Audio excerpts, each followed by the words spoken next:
Assalamualaikum warahmatullahi wabarakatuh. Alhamdulillah, jumpa lagi dengan saya pada pembelajaran simulasi dan komunikasi digital. Bagaimana anak-anakku sekalian? Kabarnya? Mudah-mudahan Anda semua dalam keadaan sehat walafiat dan tetap dalam lindungan Tuhan Yang Maha Kuasa.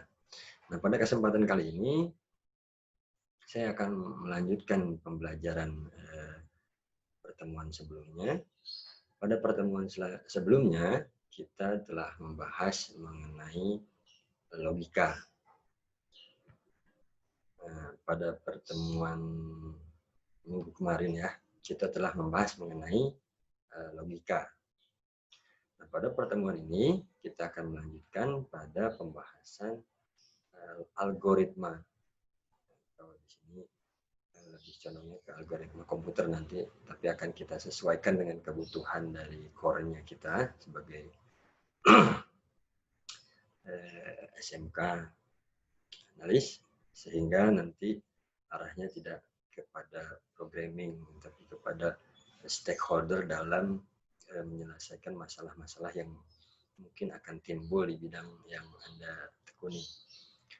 Nah, pertemuan kemarin kita sudah membahas mengenai definisi logika, macam-macam logika, contoh-contoh logika, manfaat logika, dasar logika. Nah, sekarang kita akan masuk ke dalam pembahasan algoritma. Apa itu algoritma? Ya. Jadi, algoritma ini mungkin Anda sering mendengar di pelajaran matematika. Namun, algoritma di sisi komputer ataupun di sisi algoritma tahapan langkah-langkah dalam penyelesaian suatu masalah, ya, definisinya akan seperti ini. Jadi, algoritma dalam matematika dan ilmu komputer adalah urutan atau langkah-langkah untuk perhitungan atau untuk menyelesaikan suatu masalah yang ditulis secara berurutan. Sehingga algoritma pemrograman adalah urutan atau langkah-langkah untuk menyelesaikan masalah pemrograman komputer. Jadi, algoritma itu adalah urutan atau langkah-langkah untuk menyelesaikan suatu masalah secara berurutan. Ya. Dalam pemrograman, hal yang penting untuk dipahami adalah logika kita dalam berpikir. Bagaimana cara untuk memecahkan masalah, pemrograman yang akan dibuat sehingga banyak permasalahan matematika yang mudah jika diselesaikan secara tertulis, tetapi cukup sulit jika kita terjemahkan ke dalam pemrograman. Dalam hal ini, algoritma dan logika pemrograman akan sangat penting dalam pemecahan masalah. Ini kalau misalnya kita masuk ke dalam konsep algoritma komputer.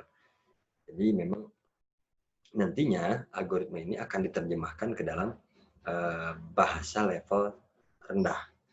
Tingkat bahasa dalam komputer itu ada 3 tingkat bahasa. Bahasa tingkat tinggi, bahasa tingkat menengah, dan bahasa tingkat rendah. Kalau bahasa tingkat tinggi itu lebih sering Anda temui pada aplikasi-aplikasi yang user friendly. Jadi bahasanya mudah dipahami, seperti Microsoft Office, ada file, view, insert. Ya kan, view kan untuk melihat, insert untuk memasukkan, format untuk merubah format. Itu bahasanya udah tingkat tinggi karena akan mudah dipahami. Ketika bahasanya tingkat menengah, seperti Ctrl S, Ctrl F, Ctrl C, Ctrl V, itu bahasa tingkat menengah karena akan tidak terlalu sulit juga untuk dipahami dan tidak terlalu mudah juga untuk dipahami jika kita belum mempelajarinya. Nah, di bahasa tingkat rendah ya atau tingkat bawah itu adalah bahasa pemrograman yang sering disebut dengan pseudocode. Misalnya kita menggunakan bahasa JavaScript, Pascal, COBOL, VB, Visual Basic, dan bahasa pemrograman lainnya.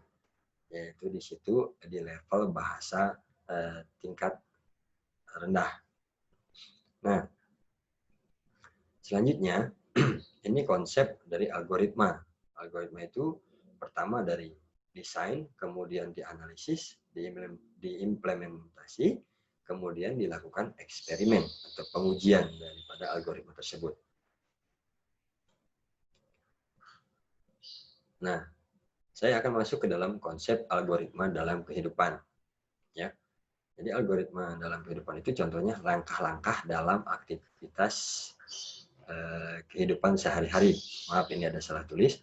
Jadi langkah-langkah aktivitas dalam kehidupan sehari-hari. Contohnya apa? Misalnya aktivitas keseharian Anda apa aja? Misalnya gini. Misalnya Anda mandi. Mandi itu ada tahapan urutannya. Mungkin setiap orang berbeda. Atau Anda misalnya berolahraga. Tahapan berolahraganya itu kan ada tahapannya dari awal sampai akhir. Atau tahapan Anda makan. Atau tahapan Anda menuju atau menjelang tidur. Nah, setiap orang pasti beda-beda. Cuma nanti akan ada aturan mainnya dalam melakukan atau membuat sebuah algoritma. Kemudian langkah-langkah dalam membuat suatu produk. Misalnya Anda membuat produk harian atau produk rumah. Taruhlah Anda membuat nasi goreng. Membuat nasi goreng pastinya akan membutuhkan urutan langkah-langkah yang tepat. Ya, tidak mungkin Anda masukin atau memasukkan nasinya dulu. Ya kan? Pastinya Anda masukkan minyaknya dulu, Anda akan tumis dulu bawangnya, Anda akan masukkan telurnya dulu, kemudian nasinya, kemudian bumbu-bumbu dan lain-lain sebagainya. Itu ada urutan-urutannya. Nah, dalam produksi di perusahaan, di industri, algoritma ini sangat dibutuhkan dalam proses produksi, sehingga alur produksinya itu jelas, tepat, dan sehingga dapat menjaga kualitas. Yang selanjutnya adalah langkah-langkah dalam menyelesaikan masalah. Ketika Anda mendapatkan suatu masalah, algoritma ini dibutuhkan dalam cara Anda berpikir untuk menerapkan penyelesaian masalahnya. Karena kadang-kadang dalam penyelesaian suatu masalah, kita tidak bisa langsung shot on target pada poin yang akan dituju. Kita membutuhkan prolog analisis, kita membutuhkan prolog implementasi, kita membutuhkan prolog dari namanya eksperimennya. Jadi tidak bisa asal, karena harus dengan perhitungan yang matang. Kemudian nilai dan kriteria suatu algoritma. Jadi algoritma ini harus seperti apa? Nah, yang pertama itu algoritma itu harus punya reliability. Jadi ketika kita membuat algoritma, hasilnya itu harus akurat, benar. Ya. Kemudian efisien, biayanya rendah. Ya, efisien itu biaya rendah. Jadi kalau ada jalur terpendek untuk menyelesaikan suatu masalah atau menyelesaikan suatu alur aktivitas, ya tidak perlu Anda berputar-putar membuatnya menjadi panjang atau membuatnya menjadi lama. Jadi efektivitasnya itu sangat dibutuhkan, efisiensinya sangat dibutuhkan. Kemudian kriteria selanjutnya adalah general. Jadi dia itu bersifat umum, sehingga akan mudah dipahami oleh khalayak. Jadi algoritma ini harus mudah untuk dipahami atau mudah untuk dibaca. Kemudian expandable, dapat dikembangkan.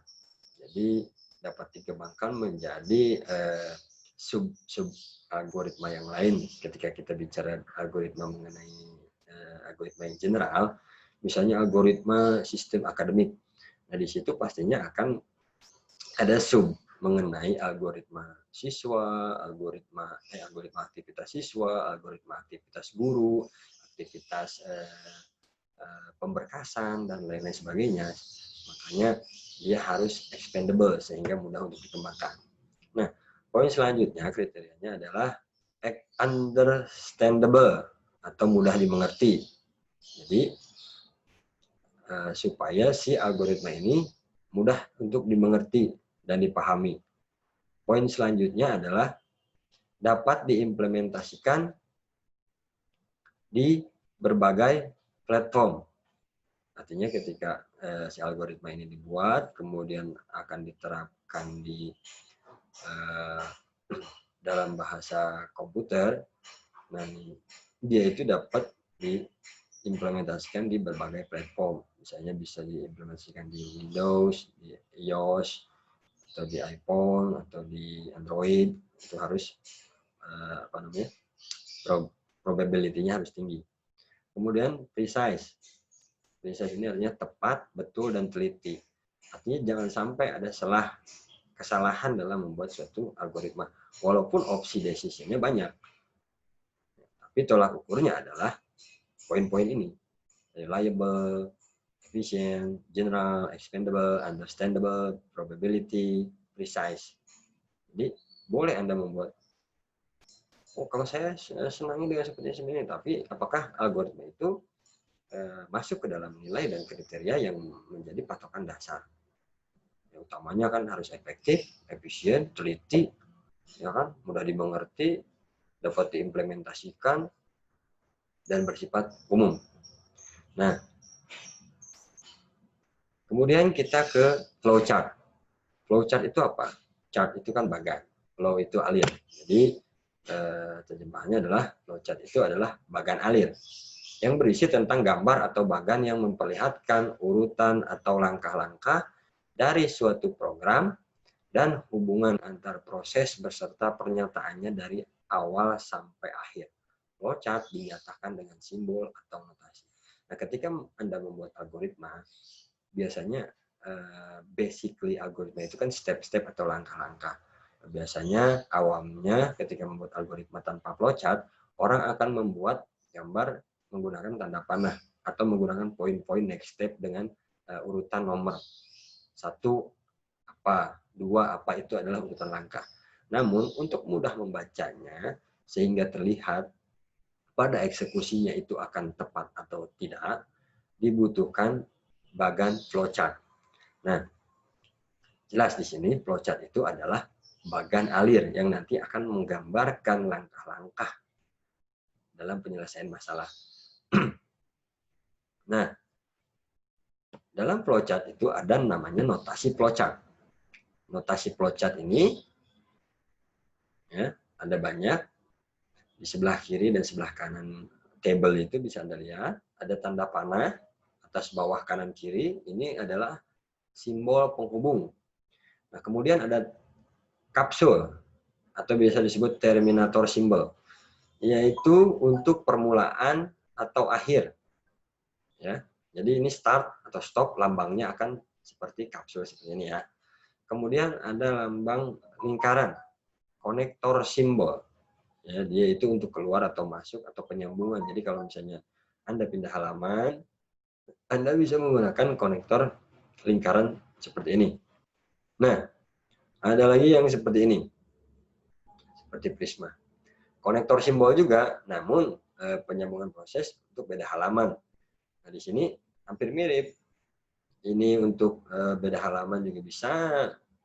Ini untuk beda halaman juga bisa. Nah, kemudian persegi panjang itu adalah simbol proses. Ya, persegi panjang itu simbol proses. Trapesium terbalik ini simbol manual operation. Ya. Jadi untuk pengelolaan yang tidak dilakukan oleh komputer, misalnya setelah di print, arsipel, itu bisa pakai lambang seperti ini. Kemudian ada belah ketupat, yaitu simbol decision. Jadi nanti ketika suatu proses itu dikasih opsi decision, apakah proses ini sudah selesai apa belum, apa proses ini sudah memenuhi kriteria apa belum. Nah, nanti akan ada opsi yes or no, iya atau tidak, sehingga simbol decision ini akan diarahkan kepada eksekusi selanjutnya. Kemudian ada simbol jajaran genjang. Simbol jajaran genjang ini adalah simbol input ataupun simbol output. Jadi bisa dipakai sebagai simbol input, bisa dipakai sebagai simbol output. Nah, lambang seperti ini, jajaran tidak beraturan ya, adalah simbol manual input, simbol untuk pemasukan data secara manual on line keyboard. Jadi ini untuk input keyboard, jadi ketika data itu harus diinput. Ada juga lambang persegi 6, simbol preparation atau persiapan untuk menyiapkan storage. Ada juga simbol predefined process, simbol untuk pelaksanaan suatu bagian. Ada simbol display untuk melihat output yang digunakan, layar, plotter, printer. Kemudian ada simbol disk, ini untuk penyimpanan ke disk.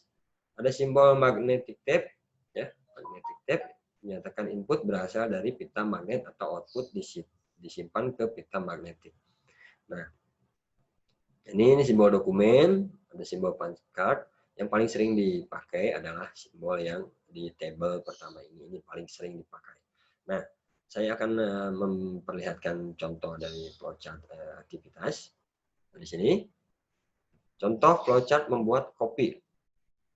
Di sini startnya dengan simbol kapsul, selesainya juga dengan kapsul. Kemudian ada inputnya dengan persegi panjang. Ya. Ada, nah di sini, ini prosesnya dengan jajaran minyak. Bisa kita lihat di sini inputnya atau outputnya. Nah ini langkah-langkah membuat kopi. Ya, langkah-langkah membuat kopi. Terus contoh flowchart selanjutnya yaitu flowchart syarat kelulusan. Ini bisa dilihat. Ya, mulai kelulusan di sini bisa dilihat kalau dia nilainya itu lebih dari 70, artinya dia di decision-nya ini lulus. Kalau kurang dari 70 kan berarti tidak lulus. Nah, apabila statusnya lulus atau tidak lulus, maka dia akan ditampilkan nama, nilai, dan keterangan, kemudian simbol selesai. Nah, di sini ada contoh lain, contoh flowchart menghitung Y. Di sini mulai dari deklarasi, variabelnya, input nilai, kemudian proses, kemudian output, lalu selesai. Bisa dilihat sendiri. Nanti juga banyak contoh ketika Anda lihat di Google, contoh flowchart algoritma. Nah, di sini saya akan kasih tugas. Yang pertama, buatlah flowchart algoritma aktivitas kehidupan sehari-hari, bebas, asal berbeda tema dengan teman sekelas Anda. Jadi terus tugasnya itu digambar atau ditulis di buku tulis. Nah, minimal yang Anda buat itu 2 flowchart. Ya. Apabila ada pertanyaan bisa langsung WA melalui grup. Cukup sekian dari saya. Wabillahi taufiq wal hidayah. Wassalamualaikum warahmatullahi wabarakatuh.